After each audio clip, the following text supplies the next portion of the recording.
Hello again. I'm sure you've been thinking about what possibly could have happened to Zoe after the tug of war. So let's find out. So we're on to chapter 21, Sizzling Bottom. It was as if there had been an earthquake, but at least Zoe's arms and legs were now free. Somewhere in the dust cloud in her now shared bedroom, she could hear Tina and her stepmother coughing. Zoe knew she now had a split second to make her escape and rushed forward. Unable to see anything, she used her hands to desperately find a door handle. Zoe opened the door and hurled herself into the corridor. Completely disorientated by the explosion of dust, it was only now she realised she was running through Tina's flat. It was even grottier than Zoe's. There was no furniture or carpet to speak of. The wallpaper was peeling off the walls and there was a smell of damp everywhere. It was as if they were living like squatters in their own flat. However, this was no time for a makeover, even a 15-minute one like on TV, and after a few moments Zoe found the front door. Her little heart beating faster than ever before, she tried desperately to unlock it. Her hands were trembling and she was unable to turn the bolt. Then, out of the dust cloud behind her stumbled two monstrous ghostly figures.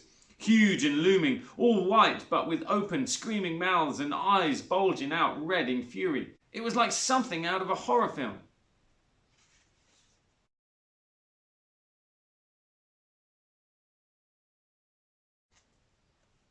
"Ah!" screamed Zoe. Then she realised it was Tina and her stepmother, both covered head to toe in white dust. "Ah!" screamed Zoe. "Oh, come here!" shouted Sheila. "Oh, I'm going to get you!" bellowed Tina. Zoe's hands shook even more, but she just managed to open the door in time. As Zoe slid out, four chubby hands caked in white dust grabbed at her clothes, ripping strips off her blazer. Somehow Zoe managed to slip away and slammed the door behind her.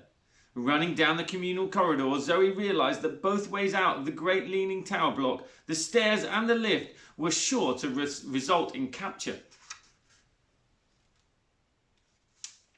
Then Zoe remembered there was scaffolding on the side of her flats. Thinking there might be a way down somehow, she raced over. She opened a window and climbed out onto the scaffold before closing the window behind her. A wicked wind shook the thin boards beneath her feet. She looked down. 37 floors. Even the buses on the streets looked tiny, like little toys. Zoe's head spun. This was beginning to seem like a terrible idea. But behind her, Tina and Sheila's furious faces were pressed up against the glass and they were banging on the window. Without thinking, Zoe ran along the outside of the building as her stepmother and Tina fought to be the first out onto the scaffold to give chase. At the end of the wooden walkway, there was a large plastic tube that went all the way down 37 floors to a skip. Zoe had thought it looked like a water slide, though it was designed to pass all of the unwanted bits of debris from the building repairs down to the ground safely. It was just big enough for a little girl. Turning round, Zoe saw Tina and her stepmother a few paces behind her. She took a deep breath and leaped into the tube. Red plastic surrounded her and she slid faster than she could have imagined, screaming as she went. Down, down, down! Would it ever come to an end? Down, down she swirled, travelling faster and faster as she neared the ground. The little girl had never been on a water slide, and for a moment the sensation of travelling so fast on her bottom was fun. As there was no water though, her bottom became hotter and hotter as it rubbed against the plastic. Then, without warning, the ride finished and the little girl flew out of the tube into the skip.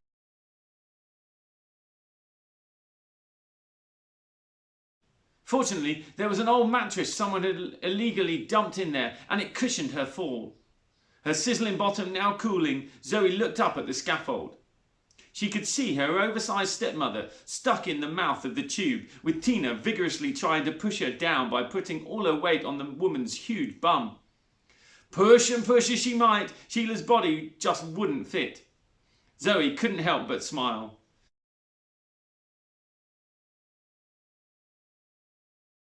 She was safe, for the moment at least. But she knew someone she loved was in the most terrible danger. If she didn't find Armitage fast, he would be pulverized. Wow, such drama. Let's see if she can find Armitage.